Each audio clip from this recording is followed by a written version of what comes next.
Já temos um bom quórum, né? Acho que já dá para a gente começar a aula de hoje. 19h30, certinho, né? Que é isso, Marcos? O que está passando o formulário aqui? Se alguém tiver um tempinho, tá enchendo o saco do pessoal o dia inteiro hoje para responder.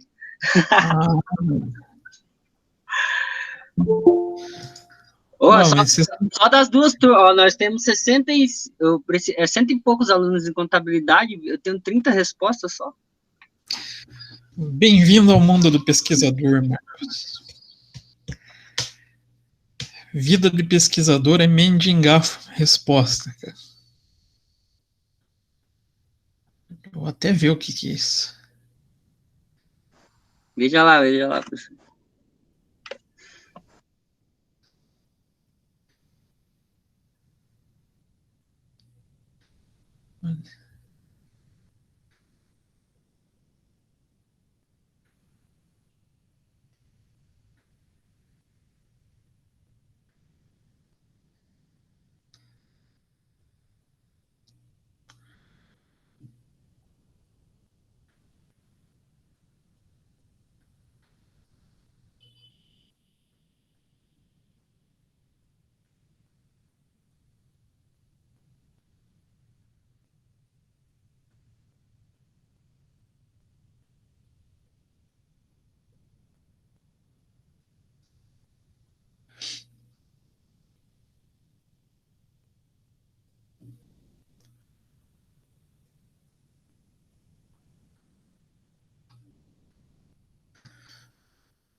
Bom, teria algumas críticas. Alguns pontos que eu destacaria ali, mas faz parte. Mas eu achei interessante que tem uma quantidade até razoável pesquisando os alunos de contábeis. Isso é Professor, bacana. às vezes pareceu meio fraco, mas eu acabei me surpreendendo com algumas respostas. Quando eu terminar de filtrar, acho que vai ser interessante. Umas 2 ou 3 perguntas me trouxeram coisas que me surpreenderam. Algumas eu já sabia quais que era a resposta, mas... Não, a minha crítica não é nem com relação às perguntas. O que eu tento pedir para a galera quando eu oriento é evitar pergunta dicotômica, tipo sim e não. Tentar transformar em escala, de 1 a 5, de 1 a 7. Eu acho que fica legal desse jeito. Mas ali acho que tem. Interessante, entendi. Pois seria uma legal. Mas tem assuntos ali que dá uma pesquisa bacana mesmo. Quem está te orientando, Marcos? A professora Núbia. Entendi. Mas eu achei, ficou legal, ficou bacana. Boa noite. Então, o pessoal puder ajudar respondendo o formulário do Marcos, dá uns 5 minutinhos para vocês responderem. Quebrar o galho do nosso colega. Valeu. Se a gente não fosse ajudando nessas horas, a gente tá todo mundo perdido. Vocês têm que começar a criar esse hábito de participar das pesquisas, até para desenvolver um pouco o conhecimento, né? Não o nosso conhecimento, mas o conhecimento coletivo. Yara, posso colocar meu questionário aqui? Olá, mais um. Vamos gastar a aula preenchendo o questionário hoje. Pode, Yara, coloca também.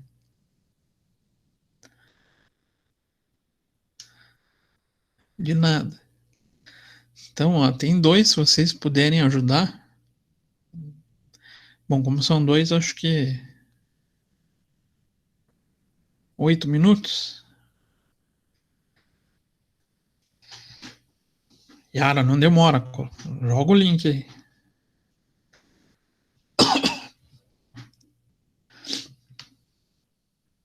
O da Yara é um pouco diferente a pesquisa, tá, gente? Não se assustem.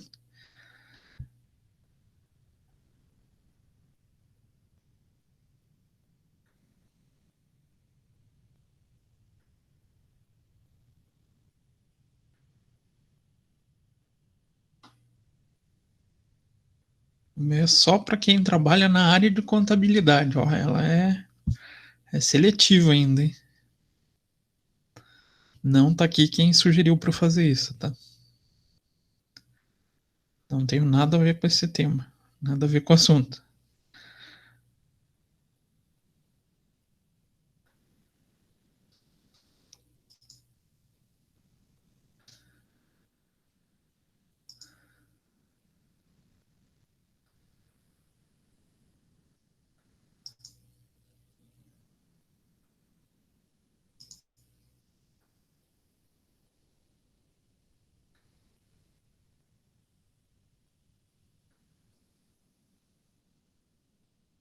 Então, eu já ia conversando com vocês. Só para situar vocês, essa semana eu coloquei um trabalhinho, então para a gente começar a ter as avaliações, né? Então, 2 exercícios bem tranquilos, fáceis de serem feitos de custeio por absorção, que a gente vai tratar hoje. Lembrando, custeio por absorção, a gente vai fazer só uma revisão, só retomar esses conceitos, porque vocês já tiveram esse assunto, né? Lembram-se dele, mais ou menos?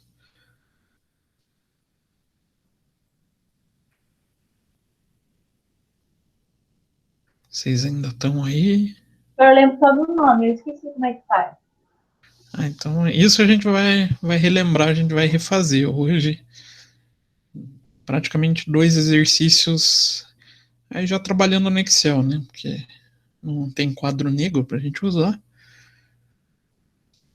Então a gente vai refazer. E lembrando, para quem ainda não fez o exame de suficiência, ele é o cara mais cobrado, né? Falou em exame de suficiência, podem ter certeza que vocês vão encontrar custeio por absorção. Tem motivo? Tem justificativa para isso? Por que o CFC cobra tanto?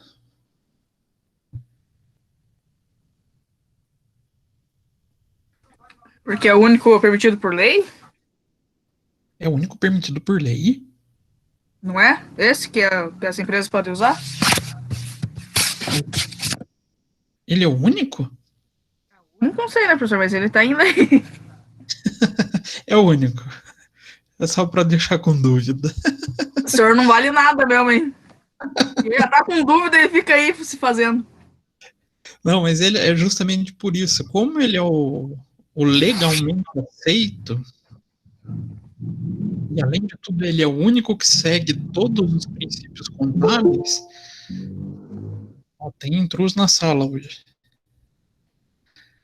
Como ele é o único que tem esse atendimento dos princípios, ele é o mais cobrado. Então, para os contadores, mesmo que a pessoa não seja especificamente da área de custos, acaba tendo que conhecer.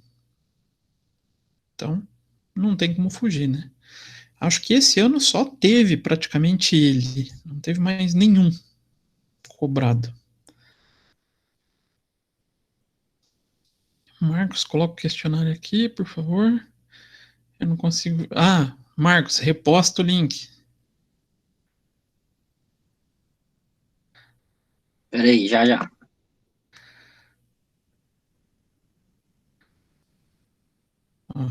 Vocês vão um participando do outro, quando vê, vocês já têm uma quantidade palpável para fazer a análise de dados. Então, vale Falando a pena. nisso, qual que é a quantidade palpável, professor? Só para eu ter uma ideia. Para mim, umas 250, 300 amostras tá bom.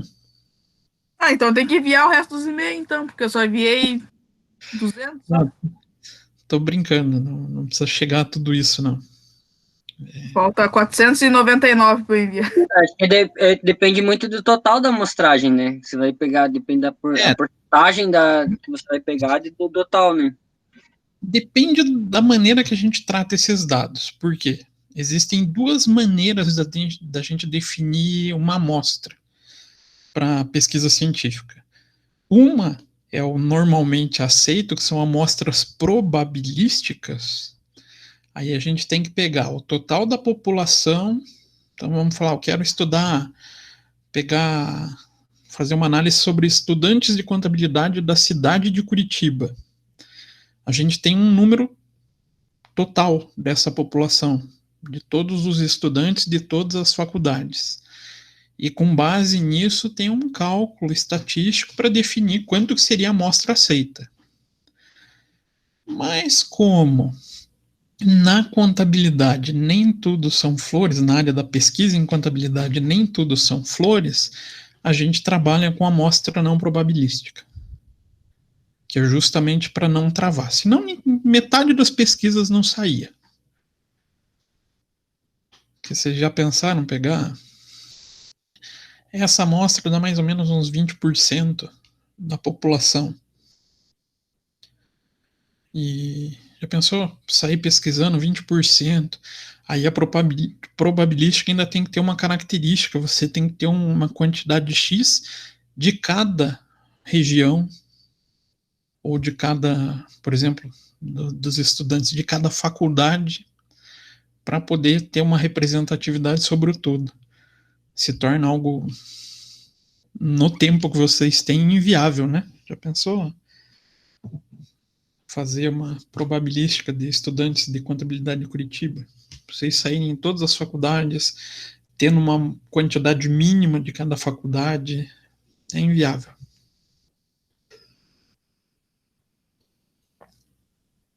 Feliz aqueles que não têm que aplicar questionário, né? Muito feliz.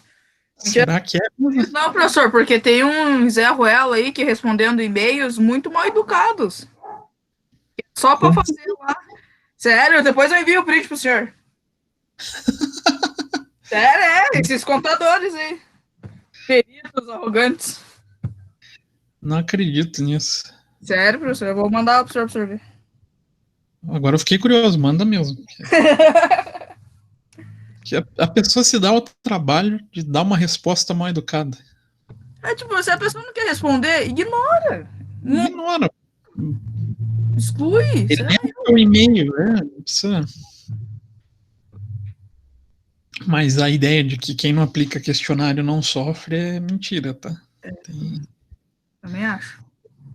Igual, tem trabalhos aí que o pessoal sai procurando relatório ou procurando artigo, tem um monte de possibilidade que também dá trabalho pra caramba.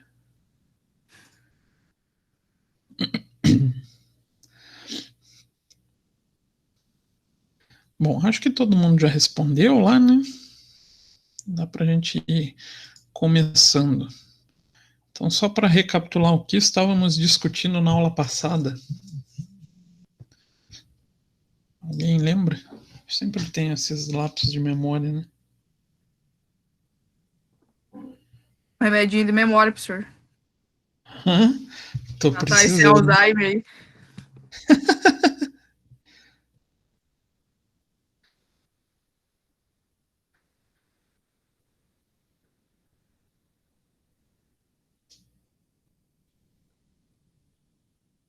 Agora eu vi aqui, nossa, que babaca. Muito babaca, né? Eu fiquei de cara.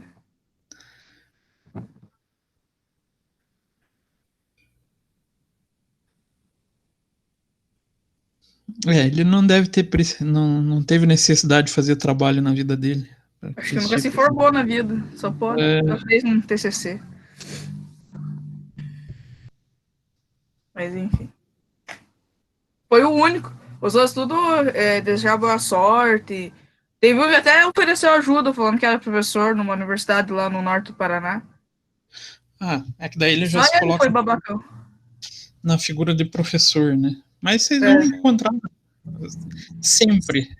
Não só aqui, mas qualquer.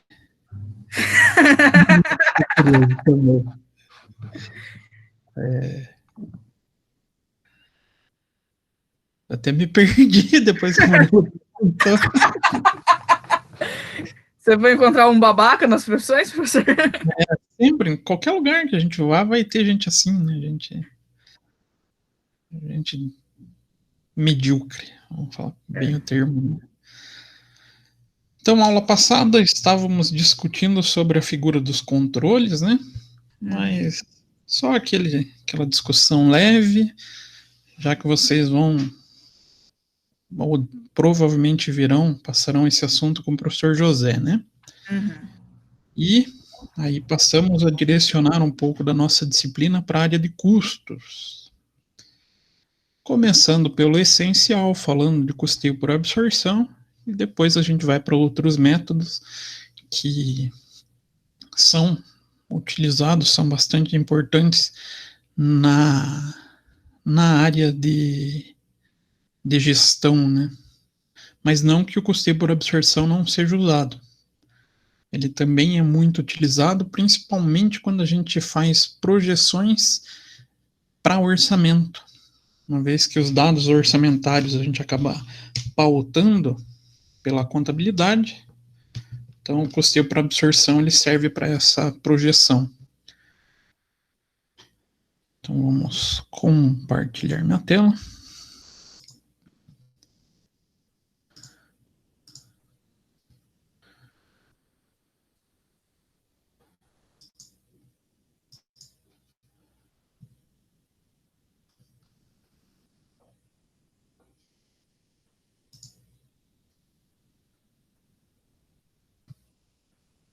Então, falando sobre custeio por absorção, vamos começar com uma tradicional pergunta. O que vocês lembram por esse custeio?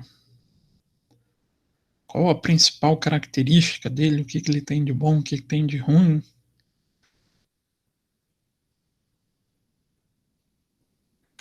Nada?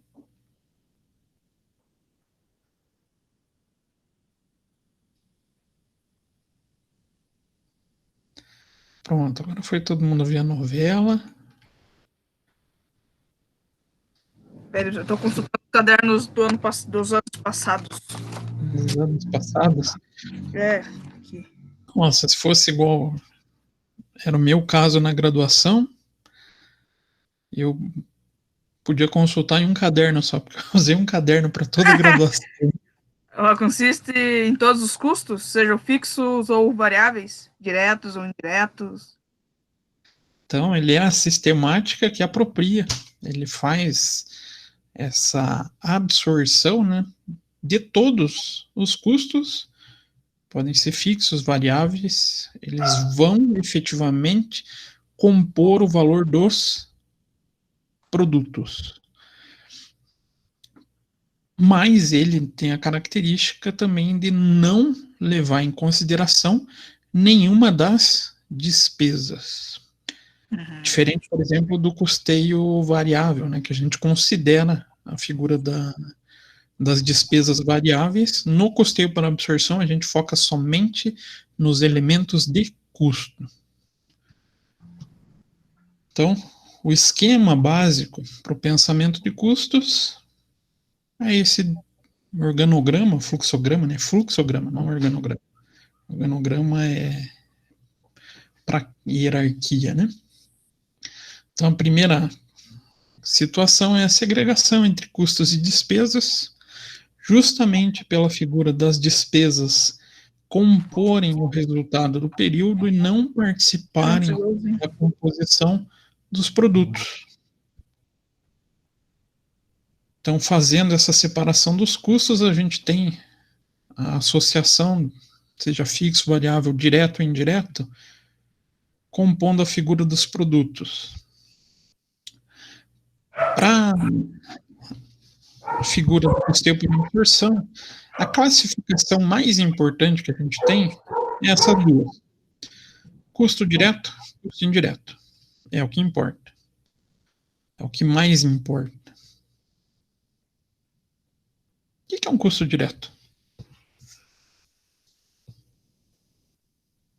Qual que é a característica do custo direto?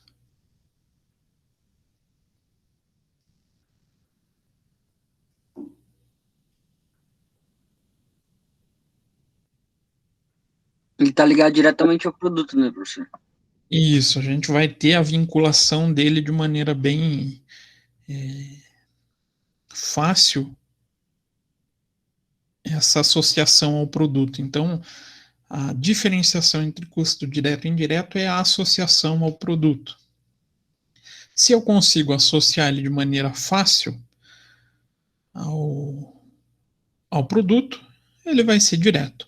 Não consigo associar de maneira fácil, ou mesmo que eu consiga, esse custo fique muito alto para fazer essa associação, gerar essa informação, eu trabalho ele como indireto. Tem Professor, custo direto. Oi? posso tirar uma dúvida? Pode. Referente a, em vez de produto, eu ter centro de custo, eu considero custo indireto aqueles que eu faço rateio entre o centro de custo e direto os que eu não faço rateio, que vai em apenas um centro de custo? Perfeito. Exatamente isso, Murilo. Beleza. A única coisa que daí você estaria trabalhando em um custeio por absorção com departamentalização. Entendi. Ele é uma evolução, mas assim não tão significativa em relação a esse esquema. Então, se chegou para vocês, principalmente quando estão fazendo um lançamento e veio com rateio, vocês vão estar falando de um custo direto. Não precisou, foi direto para uma área ou foi direto para um produto, ele é um custo direto. Aí até o que o Murilo então acabou de puxar, né? Encontrou um indireto. Para você associar os produtos, a única maneira de você conseguir fazer isso é através da utilização de rateio. O que é um rateio?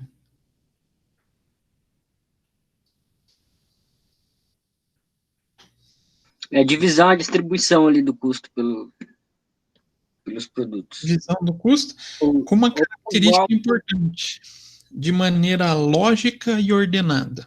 Isso. A gente tem que estabelecer padrões lógicos para fazer essa distribuição. Então, fazendo essa distribuição, utilizando essa possível lógica, a gente vai encontrar o custo de cada produto. E outra característica importante, ele vai figurar nos estoques até que ele seja vendido, onde ele vai para o custo do produto vendido e vai compor o resultado. Tranquilo? Deu para relembrar esse esquema básico? Acredito que não seja tão difícil, né? Falando em características, quais são as características principais do custeio por absorção? Primeiro, o mais fácil, né, da gente lembrar, é o que diferencia ele, que é a utilização de rateio para alocação de custos fixos ou custos indiretos aos objetos de custo ou aos produtos. Então, ele tem essa figura da utilização do rateio. Pensou então custeio por absorção, encontra a figura do rateio. Outra característica importante, ele ativa custos fixos ou custos indiretos. O que seria esse ativar os custos fixos? Por que a gente fala que ele ativa custo fixo?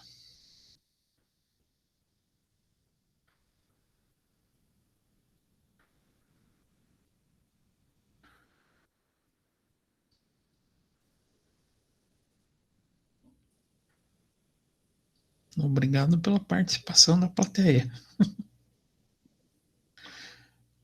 Quando a gente traz esse conceito de que o produto, antes de qualquer movimentação para o resultado, ele passa pelo estoque, é nesse momento que a gente vai estar ativando tanto os custos fixos ou indiretos, ou variáveis e diretos. Aí, por que a gente faz esse destaque? Algumas outras formas de custeio não se utilizam da ativação de custo direto e custo fixo. Então, ele faz essa alocação dos custos fixos aos produtos E aqui é um item importante para o pensamento gerencial. O aumento de volume reduz custo unitário do produto em questão. Faz sentido isso? Se eu aumentar a quantidade produzida, o meu custo diminui? Sim, mega escala, sim. Maior escala, você vai negociar preço, vai reduzir custo de tudo, né? Aliás, se você tem um custo fixo e você consegue aumentar sua produção e manter seu custo fixo, o seu custo fixo vai ser liquidado em maior produto, não é? Isso, Vai ser Marcos, é dissolvido em essa a maior ideia. quantidade de. Eu não preciso nem ter a negociação com os fornecedores, né? Só o fato de ter uma maior quantidade de unidades produzidas, eu vou ter uma distribuição maior desses custos fixos. Puxa, mas por que isso é importante para o gerenciamento? Será que alguém leva em consideração esse pensamento?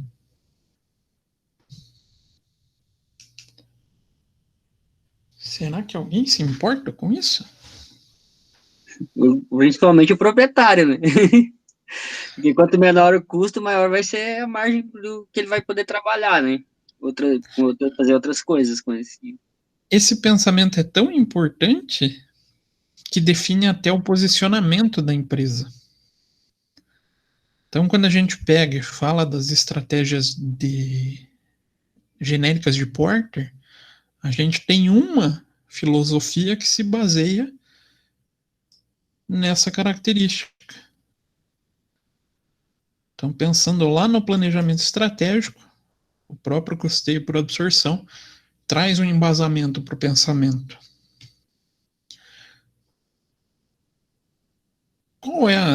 Quais são as 3 estratégias de Porter? Alguém lembra?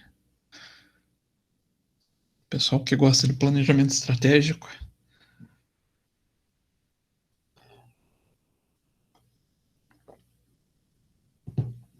Se lembram?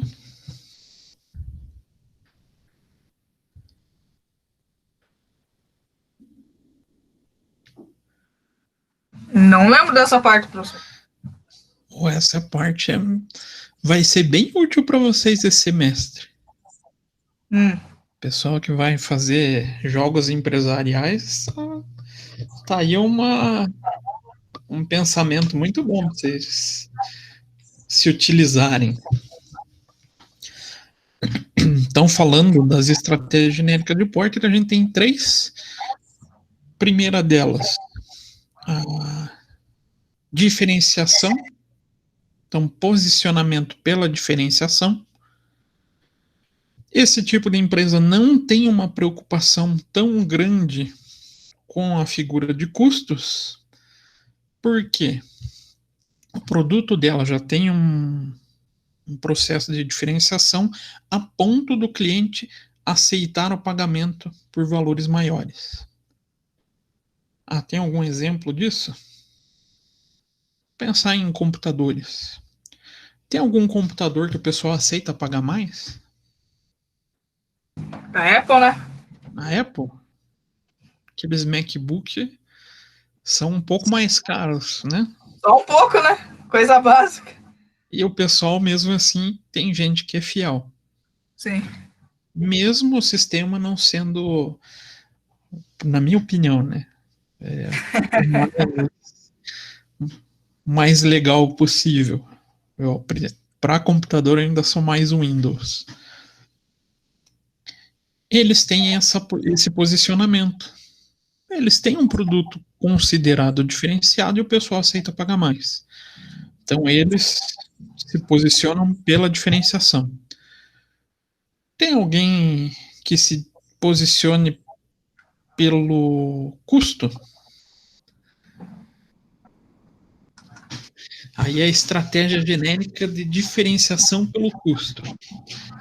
Alguém será que busca oferecer um produto com preço mais baixo para o consumidor? Sim. Sim. Quem será que vocês conseguem lembrar? Lojão do 10. Não, Marcos, computador. Vamos ficar no computador. Ah, tá. Computador. O computador mais barato hoje em dia é o quê? Do positivo? Positivo é um bom exemplo. Professor, Eu não acho tão bom, né? Mas tudo bem. Diga, Bruna. a Samsung, ela lançou, acho que esse ano, umas 13 linhas de celulares, né? Aham. Então, ela tem o mais acessível, né?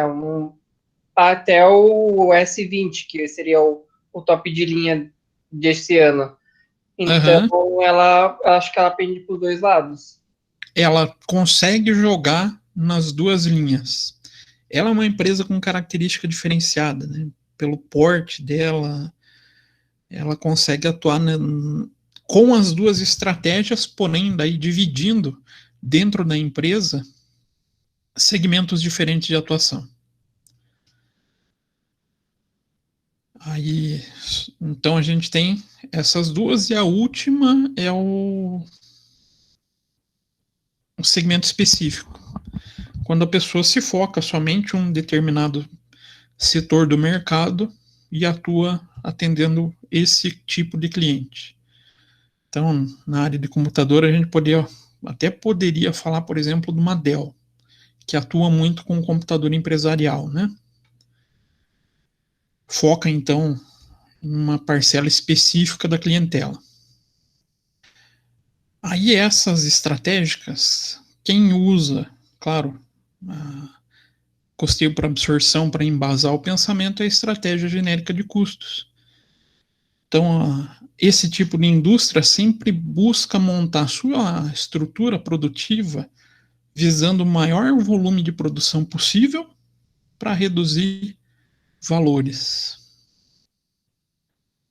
Ué, mas reduz valores? Montar uma indústria super tecnológica que aumente a minha quantidade de produção vai fazer com que meu produto saia mais barato? Vai. Justamente por essa absorção dos custos indiretos e fixos.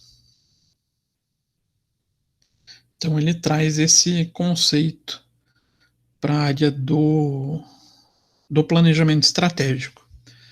Então, só para vocês que vão fazer a disciplina de jogos empresariais, a maioria dos jogos, dos sistemas utilizados nessas disciplinas, são pautados na estratégia de diferenciação pelo custo. Tá? Então, na hora que vocês forem montar o planejamento para definir os dados do jogo, pensem nesse conceito.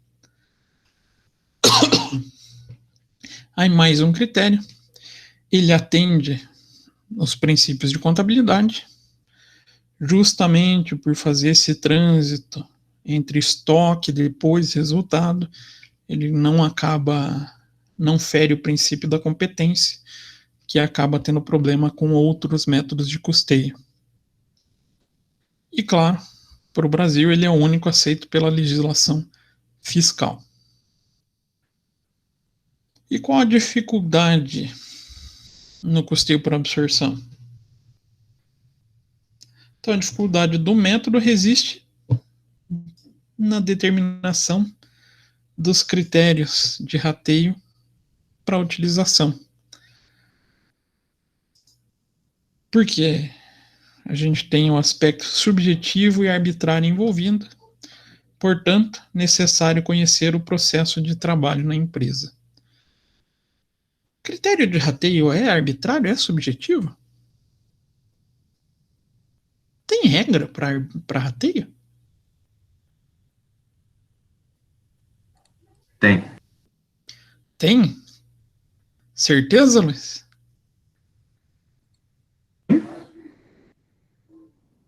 Picotou, repete. Não entendi, professor. Não, picotou a hora que você falou. Ah, eu falei que tem, que tenho certeza que tem. Tem certeza que tem? Sim. Dependendo, tem empresas que tem rateio pela quantidade do faturamento, pelo espaço utilizado na produção Não, mas quando eu falo regra, tipo normativa, legislação para isso. Ah, tá. Aí eu já não sei, tenho que ver. Não lembro. Não, só existe a regra básica de ter uma lógica, né, professor? Mas o critério de, por ser subjetiva, a empresa vai considerar, o administrador vai considerar, vamos dizer assim, uma melhor metodologia para absorção, né?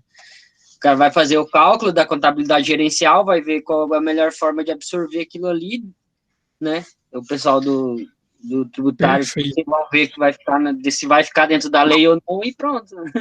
Seria mais ou menos A isso. única exigência que a gente tem realmente está no CPC 16, que trata dos estoques, que se refere então a essa apropriação, né, dos rateios, e ele só menciona na utilização de um critério. Ele não fala critério lógico, ele usa outro termo, não estou lembrando agora, mas basicamente ele se refere a um critério lógico, a um critério racional. Então, a legislação ela deixa a cargo das empresas, dos gestores. Isso gera subjetividade. Então, de repente, o que para vocês vai ser razoável para fazer a divisão, para mim pode não ser. Um bom exemplo. Vocês resolvem fazer se a gente tivesse em aula presencial, pedir uma pizza na turma. Claro que uma não daria, né? Mas vamos pedir pizza. Qual seria o melhor critério de rateio? Vocês estão em, acho que 38, 39 na sala aqui, né? Acho que a gente teria pelo menos uns 30 critérios diferentes para rateio. Cada um ia achar uma lógica diferente para justificar a divisão do valor, não ia? Sim, isso com certeza. O aniversariante não paga, daí já é rateado diferente. Né? Aí fala assim, não, mas as mulheres estão emendando número, então vai ser assim. Ou não, aos homens não, porque N coisas. Daí já, aquilo ali, ele criou uma lógica para defender a tese dele, pelo rateio. Cada um vai ter a sua justificativa.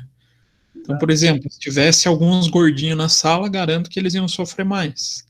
Exato. Porque a pessoa ia falar, não, o gordinho come mais. Exatamente. Então, tudo isso gera o aspecto subjetivo. E isso se torna um problema, né? Então, a maneira com que eu consigo trabalhar o custo vai depender de quem é o gestor, quem vai gerar a informação. Então, tem como resolver isso?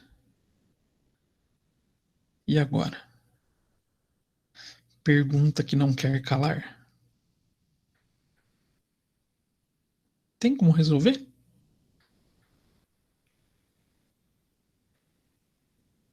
Sempre tem, né, professor? Na verdade, surgiu diversas teorias, diversos métodos, mas nenhum conseguiu eliminar esse problema de modo plenamente eficaz. Um bom exemplo disso, vocês devem ter visto Custeio ABC. Viram? Não, que eu me lembre não. Não viram o ABC? Que eu me lembre não, professor. Tá. O Custeio ABC, a Yara também respondeu não. O Custeio ABC, ele tem a sua essência, o seu surgimento, justamente no pensamento do rateio. Como eliminar esse tipo de problema? Então, o Kaplan, que é o autor do método, desenvolveu a teoria tentando minimizar o máximo possível esse tipo de problema, e mesmo assim, depois de muitos anos, ele se tornou um crítico do próprio método por não eliminar o problema do rateio. Então, os autores vêm tentando, mas nenhum elimina plenamente. Sempre vai ter esse tipo de dificuldade no tratamento de custo fixo e indireto. Então, ó, fica um bom espaço aí para quem quiser ir até um doutorado, um pós-doutorado da vida, dá para pensar nisso. Mas já tem muita gente que pensou e ainda não conseguiu. Então a gente tem que, no máximo, conviver com o problema tentando minimizar ele. Aí a gente tem alguns passos para que a gente possa efetuar os cálculos pelo custeio por absorção. Então eu elenquei aqui os passos. Primeiro passo, mais básico de todos, separação entre custo e despesa. Então, pensando lá naquele esquema do custeio por absorção, o início é nessa separação, né? Segundo, tudo que a gente tem como despesa vai diretamente para o resultado.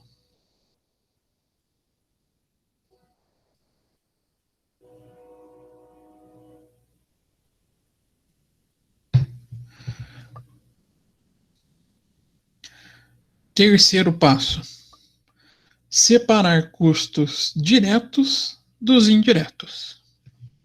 A gente vai passar, então, depois que a gente separa o custo de despesa, na separação de direto e indireto. Separou os diretos, vai alocar diretamente para cada produto que a gente tem na linha. Depois, no quinto passo, a gente vai fazer a atribuição dos custos indiretos por meio do rateio. É simples. Pensando nesses passos.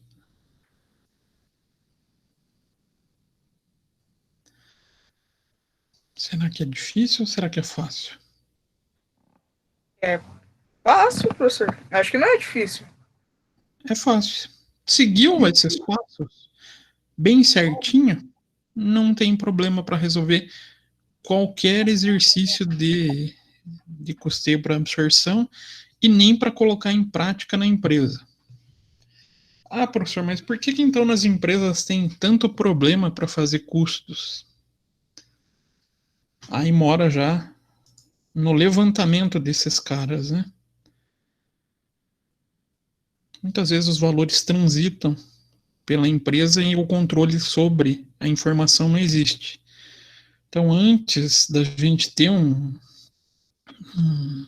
uma informação de custos, a gente precisa ter uma definição de um sistema de informação. Que é o que a gente veio falando lá na primeira aula, né? Ah, a gente precisa desenhar um sistema de informação. O sistema de informação ele vai ter base, então, também para a implantação de sistema de custos. Ou ele vai fornecer informação para depois também colher informação de custos. Mas o custeio em si, ele é tranquilo. Então, pensando nesse exemplo, uma série de gastos que a gente tem em uma determinada empresa. A gente passa para o primeiro passo. Separação, o que é custo, o que é despesa. Basicamente, a gente vai elencar esses gastos e classificar eles. Então, comissão de vendedor é o quê?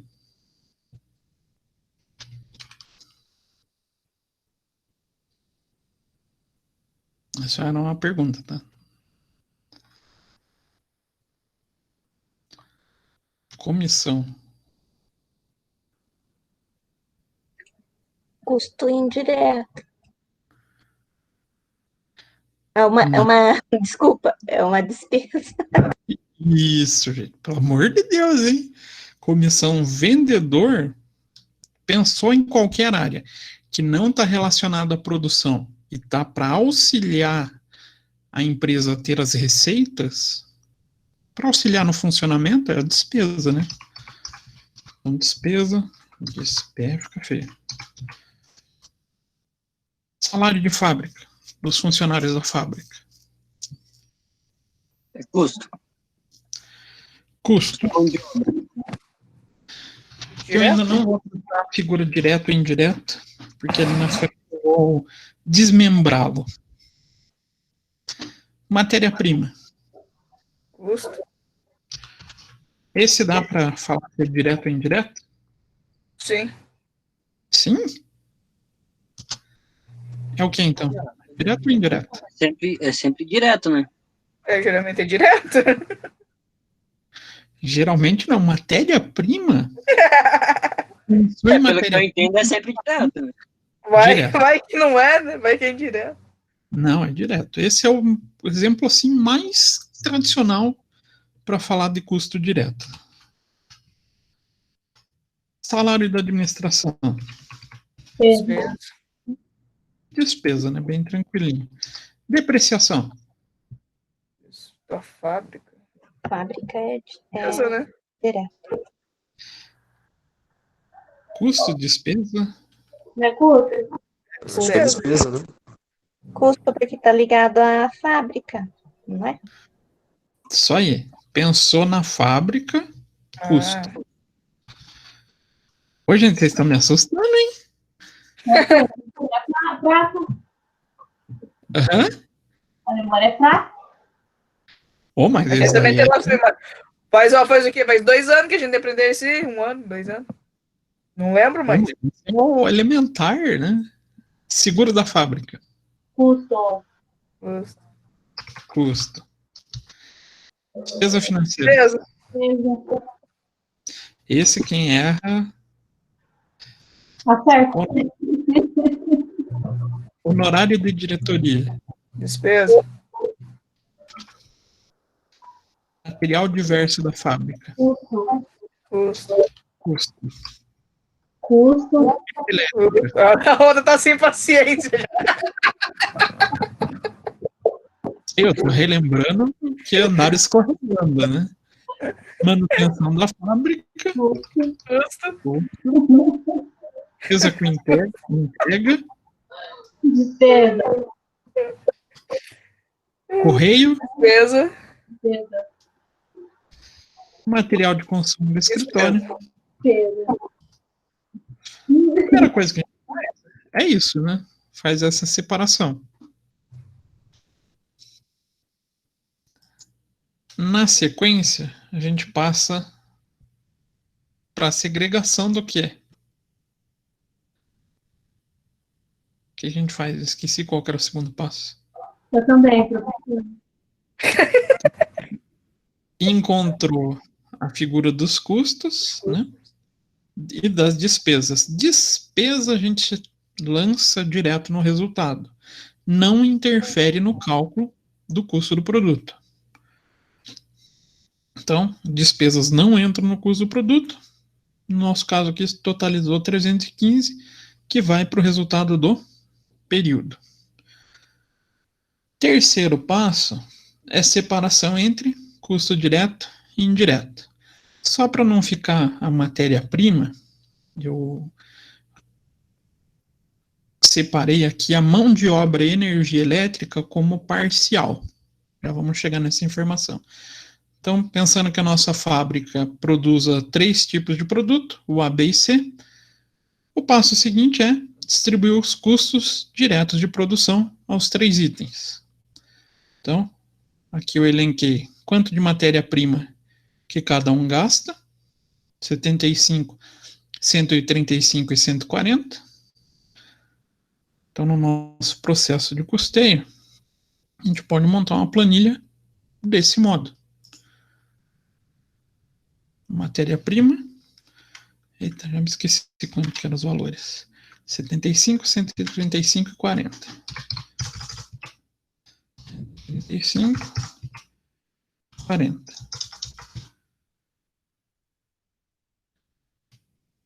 Mas será que é bom montar tabela assim? Para fazer esse tipo de cálculo? O que vocês acham? Será que eu preciso montar uma tabela? É bom para se organizar melhor. Resolvendo questões de prova, de concurso. Será que precisa montar uma tabela? Eu aconselho, mesmo que rabiscado, de maneira bem grosseira, montem sempre uma tabelinha para ficar visual todo o cálculo. fica muito mais fácil da gente se encontrar quando a gente monta tabela. Então, exercício de custo comigo, vocês vão cansar de ver tabela, tá? E de mão de obra, 30 mil a gente vai considerar como indireta e o restante como mão de obra direta. Então, mão de obra direta é 22, 47, 21. 2, 47, 21. 30 mil como indireto. Isso? Energia elétrica. Vamos considerar 40 mil como indireta e 18, 20 e 7 como direta para cada um dos produtos. 18, 20 e 7.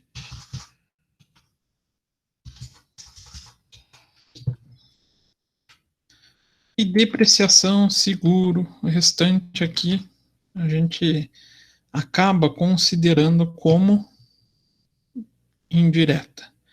Depreciação faz sentido ser custo indireto?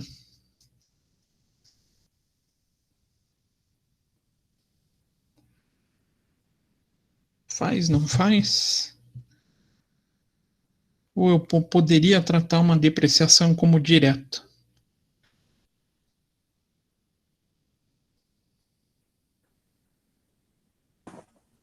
Direto seria o uso da máquina, não? Mas As o uso horas é... da máquina, né? Mas pode ser a depreciação, não pode? Vamos pensar se a gente tivesse uma máquina somente para produzir um... Vamos pensar aqui na nossa fábrica garrafa. Só produz esse modelo de garrafa. Essa máquina pode ser considerada direta?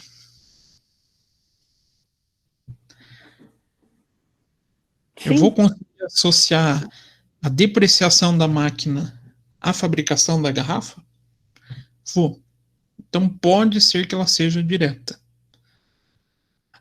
Mas qual a maioria dos casos nos tempos atuais? É uma máquina produzindo um tipo de produto só? Ou as máquinas se tornaram muito multifunção?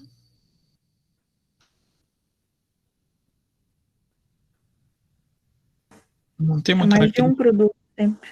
A maioria das vezes, né? A maioria das vezes é mais de um produto. Nesse caso, a gente acaba tendendo a tratar como indireta. Seguro. Seguro é mais fácil ainda de pensar como indireto, né? Nossa, que a gente tivesse só um determinado produto na fábrica. Também é inviável nos dias de hoje, né? Material diverso, não tem nem o que falar. E manutenção segue geralmente a linha de pensamento da depreciação. Então, 60, 10, 15, 70. 60, 10, 15 e 70. Então, encontrando essa segregação, a gente passa para o quinto passo, quarto e quinto passo, né? Que é a alocação dos custos diretos aos produtos. A gente já acabou realizando aqui, né? A gente pensar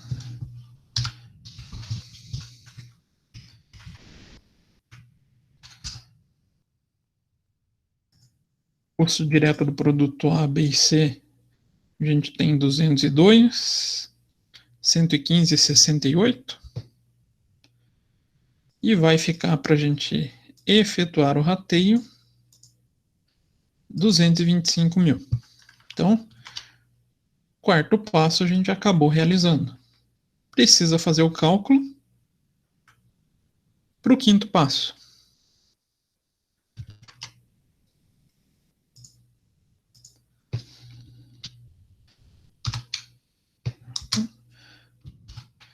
Percentual de participação. Vou montar um pouquinho diferente.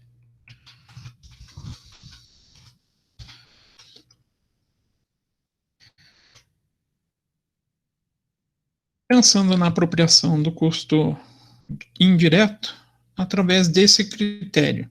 Apropriação através do que cada produto já recebeu de custo direto. O que a gente faz agora? Como é que a gente determina o cálculo do rateio? Primeira coisa, eu indico encontrar o quê? O percentual de participação de cada produto. Como que a gente faz isso? Como que a gente acha o percentual?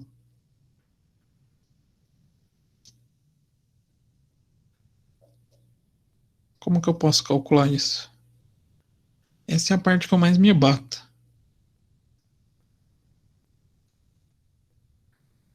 Tem como? Não tem? Pega o valor do produto individual e divide pelo total. Pego o valor de cada produto e divido pelo total? É isso aí. Tá certo, gente. Basicamente, então, a gente pode até para facilitar aqui achar o total.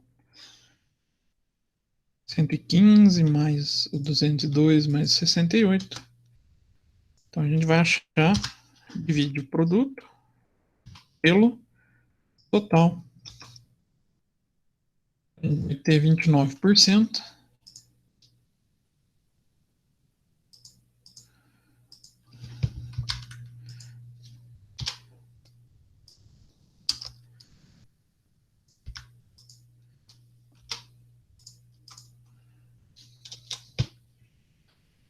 Então achamos a participação de cada um nos custos indiretos. Feito isso, multiplica essa participação pelo total dos custos indiretos. O primeiro produto vai pagar 67 mil, o produto B vai pagar 118 mil de 125 e o produto C 39.740 de 225. Lembrando, sempre tenham o cuidado de conferir. A soma dos percentuais tem que chegar em 100% e a soma dos valores rateados tem que somar o mesmo valor dos custos que vocês aplicaram rateio, senão tem algum probleminha. Então, quanto que foi o custo total de produção de cada um deles? Produto A, 115 mil de gasto direto, né, de custo direto, mais 67 de indireto.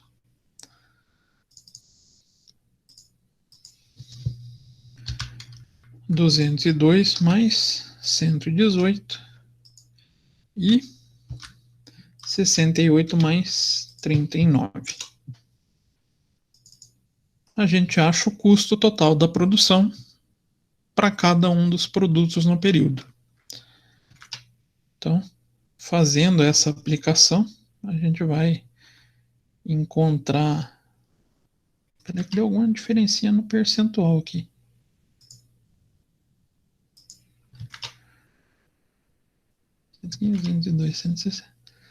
Opa.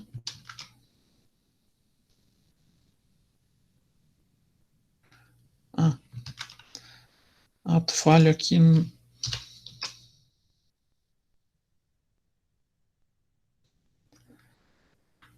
na matéria-prima que eu digitei 40, era 140. Então, a gente chega nesses custos totais.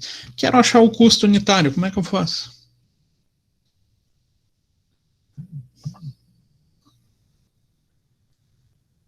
Divide ali o custo total pela quantidade de produtos produzidos. É uma quantidade.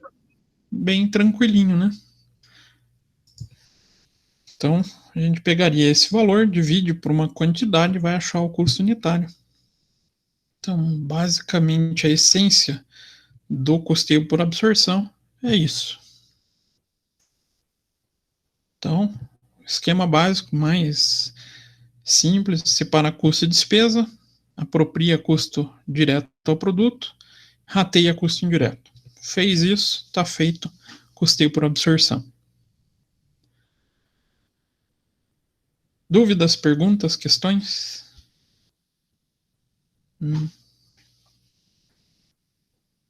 Então, daria para a gente montar esse exemplo, né, que a gente acabou de calcular, por outros métodos.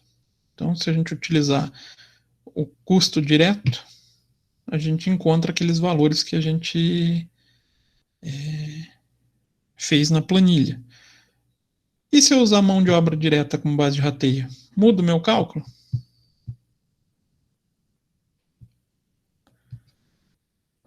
Sim, não, talvez. Se eu utilizar outro método, vai mudar o meu cálculo. Ó, vejam o produto A falando do custo direto como base, vou ter 168. Se eu passar para mão de obra, vou chegar em 170. Puxa, então eu posso utilizar o meu critério de rateio como base para...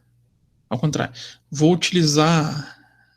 Escolher um rateio diferente para uma determinada decisão na empresa? Posso fazer isso? Direcionar o custo pelo critério de rateio? Dá para fazer isso?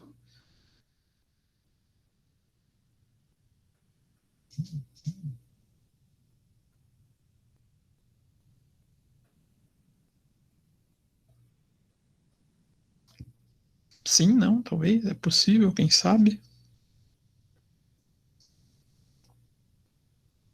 Eu acho que dá. Dá. Existe essa possibilidade. Então, supondo que a nossa área comercial fez a pesquisa de mercado e o produto A consegue ser vendido por um preço maior, com uma margem de lucro maior. Então, eu posso fazer com que ele receba uma carga um pouco maior de custo indireto por isso? Posso. Posso fazer a escolha de como esses custos vão transitar entre os produtos para gerenciar o meu resultado. Ah, isso não é manipulação de dados? O que vocês acham? Joguei uma pergunta um pouco delicada agora para vocês. Eu posso gerenciar o meu resultado, então, fazendo isso?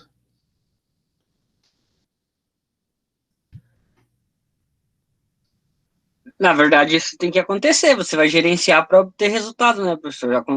Isso só tem que respeitar as normas e as leis, né?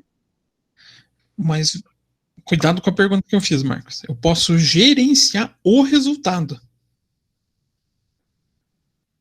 Será que dá para fazer isso? Dá. E não é ilegal isso, tá? Existem margens para gerenciamento de resultado dentro das empresas. Então, de repente, eu preciso apresentar nesse ano uma margem de lucro maior, uma lucratividade maior, em detrimento aos anos seguintes. Eu posso deixar um produto que tenha uma boa saída com a maior margem possível, direcionando os custos. Ah, é estranho fazer isso? Um pouco é. Mas se vocês pensarem até na área tributária, isso é possível de ser feito. Isso tem sentido. Então, supondo, vocês têm lá um crédito de imposto de renda por prejuízos passados, que está para expirar, está dando 5 anos. Vamos supor que a gente está no 4º ano. Seria interessante vocês gerenciar para ter o maior lucro possível?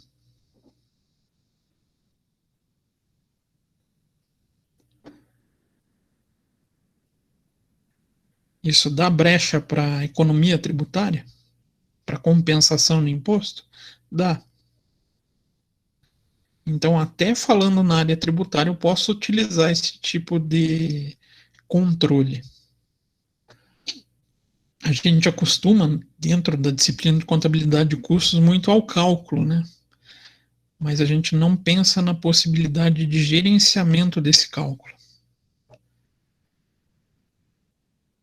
Então, só para ver se vocês lembraram tudo direitinho, vou deixar vocês calcularem esse exemplo, esse outro exemplo. Então, a gente tem uma padaria, 2 tipos de produto, pão francês e bolo.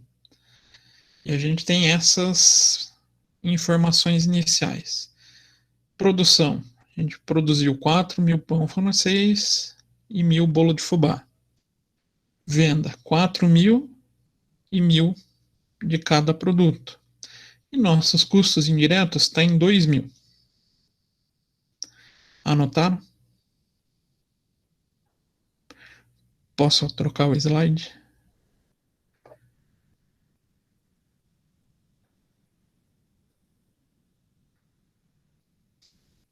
Sim, não, talvez, quem sabe?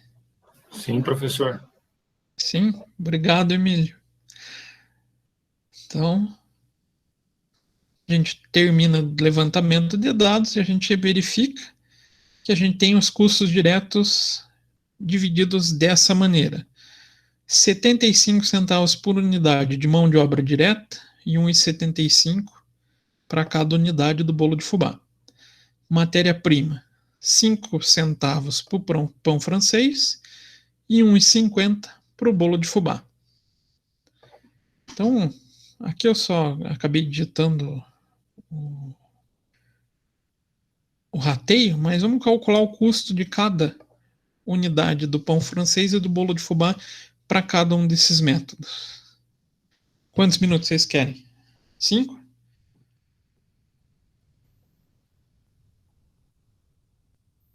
Ó, professor, muito difícil esse cálculo aí. Eu nem Tá de lembro. sacanagem, né, Emílio? Sério, Emílio? Você tá de sacanagem comigo, né? Não tô falando a verdade. Emílio, você tá curtindo da minha cara, né? Não, eu não lembro desses cálculos, professor. Sério mesmo, custos eu tinha muita dificuldade. Tem uma porrada de gente que sabe fazer também, mas não tá falando. Mas é isso mesmo. Pelo menos a sinceridade é uma virtude. Olha lá, Ninguém lembra. Foi custos 1, professor. Foi muito ruim para nós. Não souberam ensinar. Por isso que a gente não lembra. Quem que foi custos 1 para vocês? Foi o Marcos Grandão. O que a gente sabe foi a Débora que ensinou pra gente. Exatamente. A Débora é excelente professora. Então vamos lembrar. Vou jogar mais uma abinha aqui no Excel. Então a gente tem para vocês verem, né? Tabela é o que eu acho mais fácil para organizar o pensamento. Eu gosto de utilizar coluna para separar cada tipo de produto e as linhas para separar daí cada função dentro desse cálculo. A gente tem o pão francês e o bolo de fubá. Montando uma tabelinha bem organizada, a gente põe primeiro custos diretos. Quem que a gente tem de custo direto? Aí a gente volta lá nas informações. Mão de obra, matéria-prima. Isso? Isso. Mão de obra e a matéria-prima. Aqui, basicamente, a gente elencaria todos os custos diretos possíveis que a gente encontrou.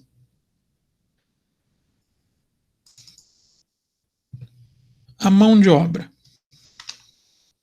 custa 75 centavos por unidade do pão francês, mas a gente produziu e vendeu 4.000. Para o cálculo do custeio, ou quando a gente tem essa tabela montada, a gente costuma denominar ela de mapa de custos, a gente vai utilizar mais a figura da produção para definição dos valores, tá? Então, A gente tem 75 centavos vezes 4.000 unidades. Se não for igual, o Excel não entende, tá? Isso é uma afirmação para mim mesmo. Então, a gente gastou com mão de obra direta, R$3.000 para produzir os pães franceses. E o bolo de fubá? São 1.000 unidades, custando R$1,75. Então, a gente vai ter unidades vezes 1,75. A mesma ideia a gente aplica para matéria-prima. 5 centavos para uma produção de 4.000. Então, 5 centavos vezes 4.000 unidades. E 1,50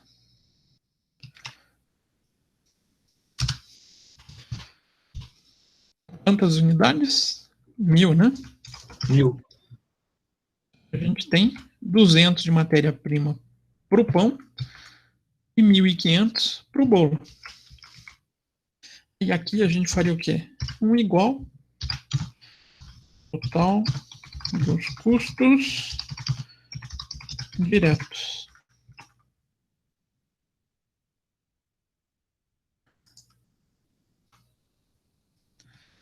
E soma, então, todos esses valores que a gente encontrou.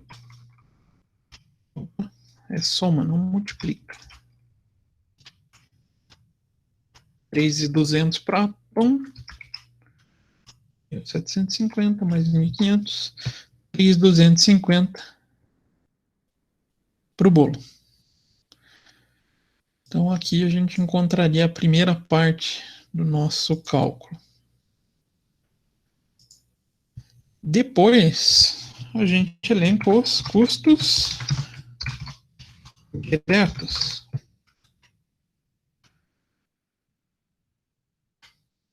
O que a gente faz? Relaciona todos aqueles custos que a gente tem como indiretos. Igual depreciação, aquela relação que a gente pode encontrar. Nesse nosso exercício, a gente só tem informação de custos indiretos de fabricação, 2.000.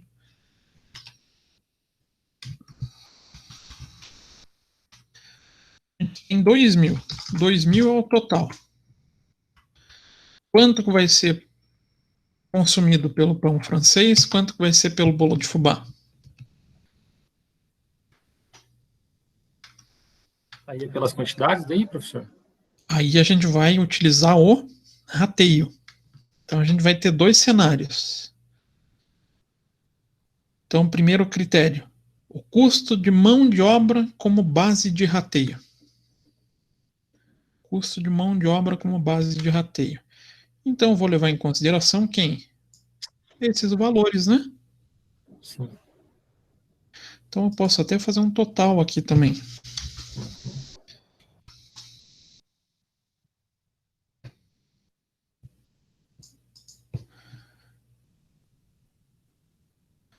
Então, vamos colocar aqui o percentual nessa linha.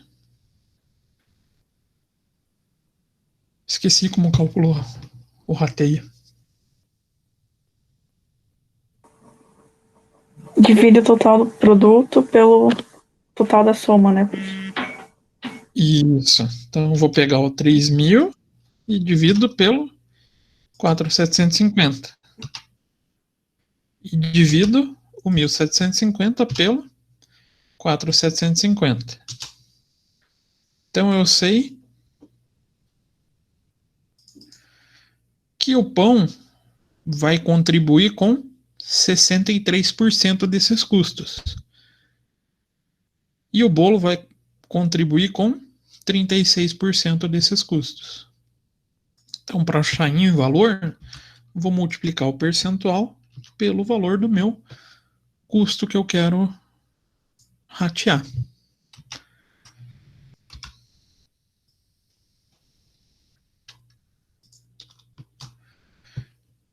Deixa deixar bonitinho aqui com 2 casas só, né? Então, pão vai contribuir com 1.263 e o bolo 736,84. Então aqui a gente colocaria mais um total.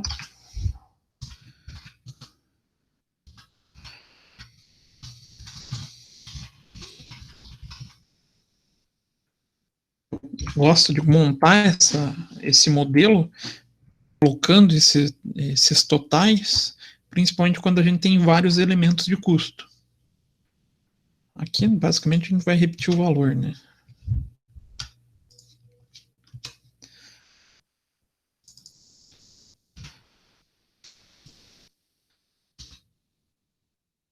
Feito isso, põe mais um total.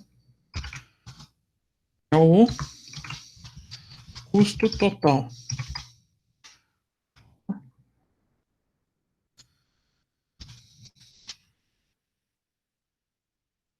Quem que é o custo total aqui?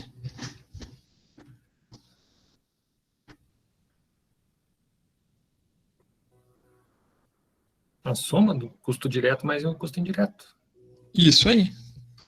Então eu somo 3.200 mais 1.263. Então o pão francês vai custar 4.466 para produzir. E o bolo, 3.250 mais 736.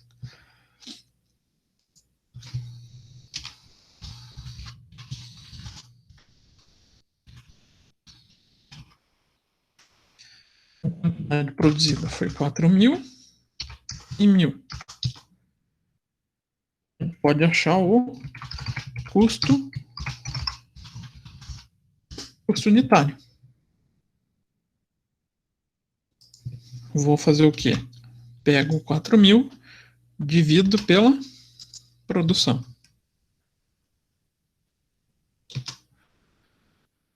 E pego o 3.000, divido pelo total de bolo produzido. Então eu sei quanto que custou para produzir cada uma dessas unidades.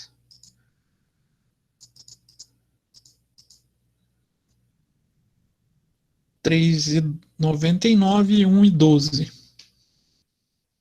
Puxa, mas vender um pãozinho com um custo de R$1,12, quanto será que eu vou ter que colocar de preço? Será que o mercado vai aceitar? Será que não vai?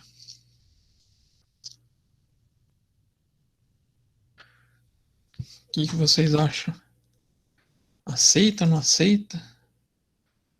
Não está muito caro? Professor, Oi? eu estou fazendo junto com o seu cálculo aqui, não achei um idoso ali. Você dividiu a quantidade produzida pelo custo total, é isso? Não, ao contrário. Pega o custo total, divide pela quantidade. Beleza.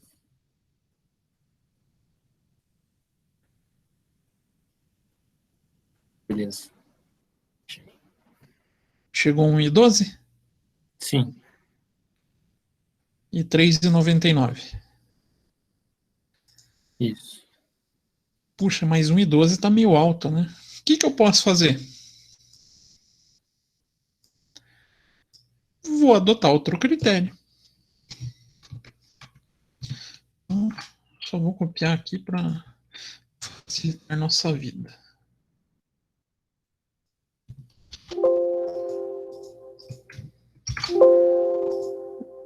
Se funcionar, né? Hoje o Excel está me sacaneando. Então estamos lá com a mesma produção.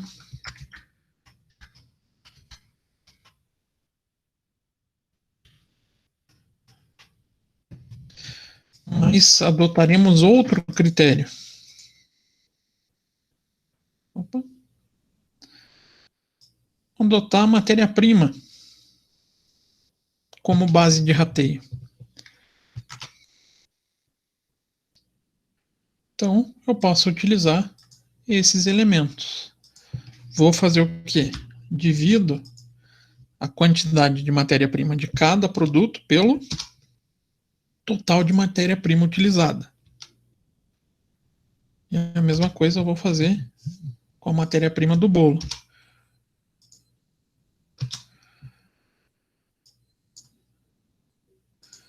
Então, vou ter 12% e 88%. Eita, era aqui em cima. Encontrei a participação de cada um deles. Vou simplesmente aplicar sobre o valor que eu quero ratear, vezes o percentual. A mesma coisa para o bolo.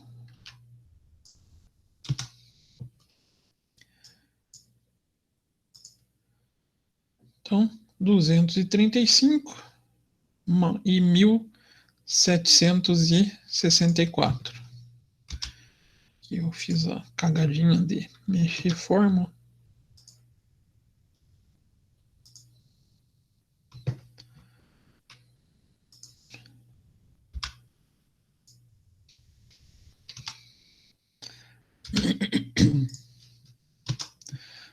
Então, acho o total do custo indireto e vou somar com o custo direto para achar o custo total. 3.435 para o pão, 5.014 para o bolo. Divido pelas quantidades, acho o custo unitário. Puxa, mas ficou melhor pensando nos valores? Será que um custo de 86 centavos por um pão está mais razoável do que 1,12? Será que eu posso usar esse fator para gerenciar? E 86 centavos ainda está alto, né? Pro pão tá bom. Posso mudar o critério aqui, né? Agora o bolo ficou caro. Mas o bolo, dependendo da qualidade, o pessoal paga mais, né? O pão tem que estar muito caro, né? Aqui na panificadora de casa, perto de casa, é isso, 80 centavos. Um pão? 12, 13 quilo. É por quilo? É, hoje é por quilo, né? Não pode mais vender por unidade. Mas por exemplo, aqui perto de casa, a unidade do pão sai mais ou menos 36 centavos, eu acredito, 36, 37, eu dividi esses dias. Mas, digamos, para chegar nessa realidade, lembrando que aqui são valores imaginários do Cesiro, né? Não, o administrador ele vai procurar a melhor forma de rateio, né?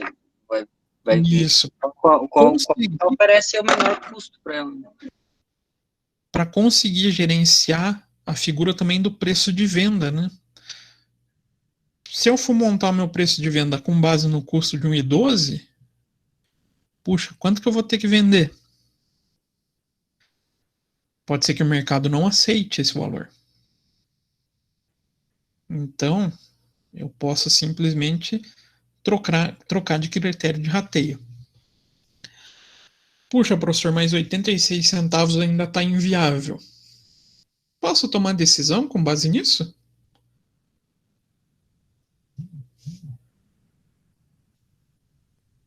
Tenho dois caminhos para tomar. Posso rever minha estrutura de custos? Pô, essa mão de obra aqui está ficando salgada para mim. Vou ter que... Vou falar igual o pessoal falava na década de 90. Vou ter que fazer uma reengenharia no meu departamento pessoal, né? Posso tentar diminuir o custo. Ou, até em casos mais drásticos, eu posso simplesmente não oferecer mais pão francês. Quem vai fazer a determinação sobre essa escolha? Quem que eu digo, qual o conceito? O planejamento da empresa. De repente eu tenho esse pão francês como o cara que chama o cliente. Vocês conhecem algum caso que tem essa linha de raciocínio? Que tem um produto com preço barato, já foi mais barato, né? Mas que utilizam como atrativo para o cliente ir na loja e ele acaba consumindo outras coisas. Estou pensando na área de lanches, alimentos. Tem alguém que utiliza dessa estratégia?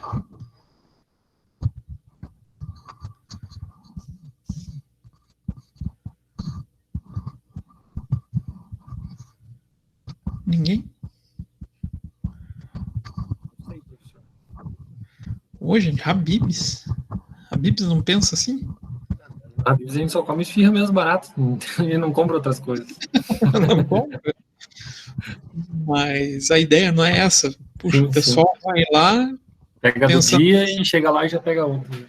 Já pega outra coisa, pega um refrigerante. Se tiver com criança, então é uma beleza para torrar dinheiro. Então ele acaba sendo um chamariz. Se for esse tipo de caso, eu tento só reestruturar o meu processo de custos. Ah, não é esse caso. Esse cara não é essencial para o meu funcionamento. Eu posso simplesmente descontinuar o produto. Então eu tenho N possibilidades de escolha aqui. E lembra lá no começo da aula que eu falei, quanto maior o volume de produção, mais baixo fica o custo unitário? Lembram-se disso? Se eu fizer, utilizando esse mesmo critério de rateio, e aumentar a minha produção, será que isso vai se efetivar? Então vamos pensar que em vez de 4.000, a gente vai vender 12.000 pães.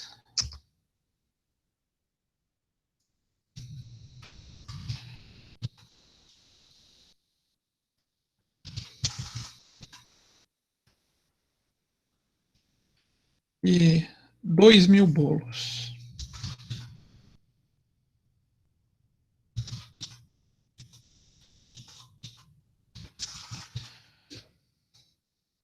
O que aconteceu do volume original para esse volume que eu estipulei? Deu diferença no preço do pão? O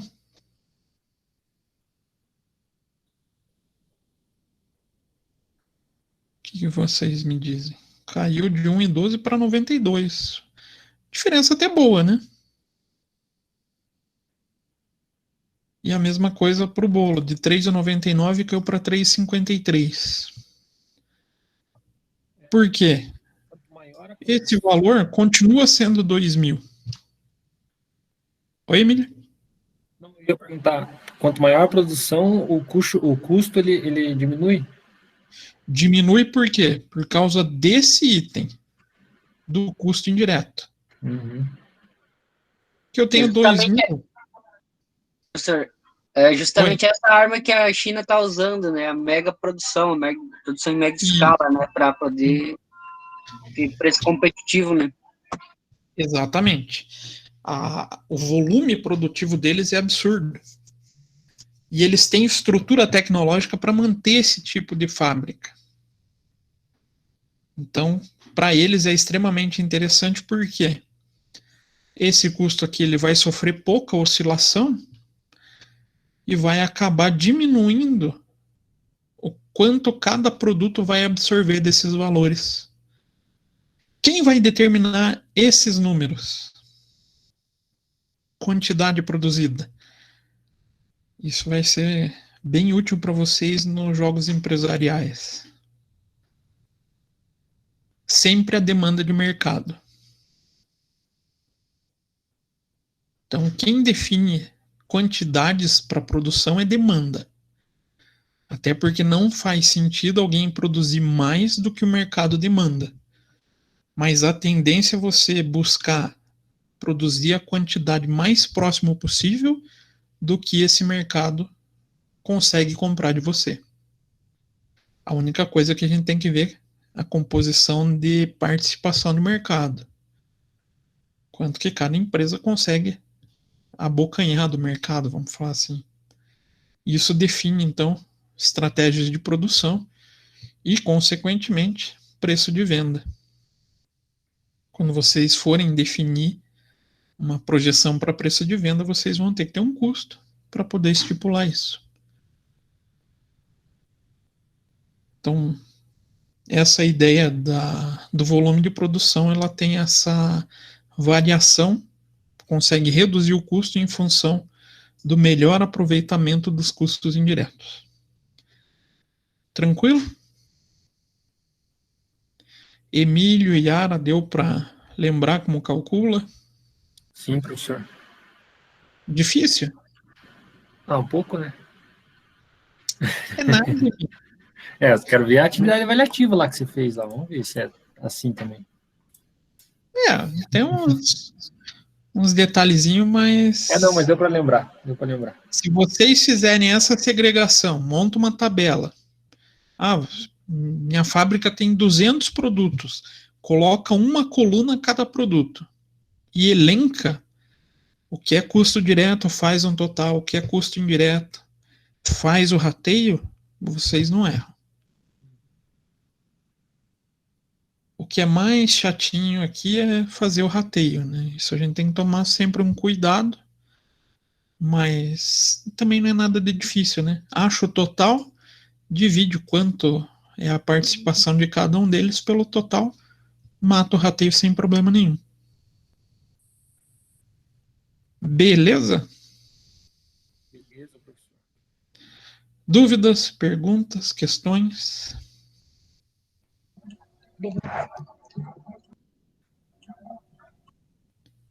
Nada de dúvida, gente. Se bem que essa vocês já tiveram, é mais para lembrar, né? Então, o que a gente vai trabalhar na próxima aula? A gente vai corrigir o exercício que vocês vão fazer, né? E a gente vai trabalhar um pouquinho de custeio variável. Que daí a gente vai trazer elementos um pouco mais divertidos, que é trabalhar ponto de equilíbrio com múltiplos produtos, que se torna mais legal. Beleza? Isso aí eu quero, essa aula eu quero. Múltiplos produtos, ponto de equilíbrio com múltiplos produtos é divertido. Geralmente a gente costuma ver na disciplina de custos o ponto de equilíbrio simples, né, para cada produto, mas a realidade das empresas não é essa, né? As empresas têm inúmeros produtos e a gente precisa aprender a manipular o ponto de equilíbrio com essa variedade. Então, não tendo dúvidas, se sintam liberados. Mas quem tiver dúvida, fique à vontade para perguntar. Valeu, professor. E a atividade avaliada é para a semana que vem, para entregar? Tem prazo? Isso. Beleza. Então. Tem. E lembrando, semana que vem é feriado, né? Terça-feira também? Também. Que substituem a data do aniversário de Curitiba, né? Eles jogam para 8 de setembro, que na verdade é o dia da padroeira de Curitiba. Então, acaba sendo feriado também. Tranquilo?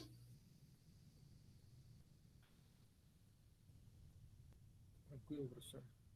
Tranquilo, professor. Aqui agora. Então tá, gente. Então, desejo para vocês boa semana e bom feriado, né? Já que a gente vai ter esse feriado no meio do caminho. Valeu, professor. Boa noite. Boa noite, Emílio. Não vai ter competição hoje, professor? Eu não consegui pensar um jeito de colocar esses conceitos em... Que lá no Kahoot ele tem um limite de informação, né? Uhum. Nem ia dar tempo de calcular, né? Já pensou colocar um desse a 90 segundos, valendo? Ia ficar divertido. Ia ficar legal. Mas não dá, não consegui pensar nisso ainda. Mas para o variável eu vou ver se eu consigo encontrar algum meio. Boa noite, Sandra. Valeu, professor. Vou lá. Até. Então tá. Tchau, Emílio. Bom feriado, Sandra.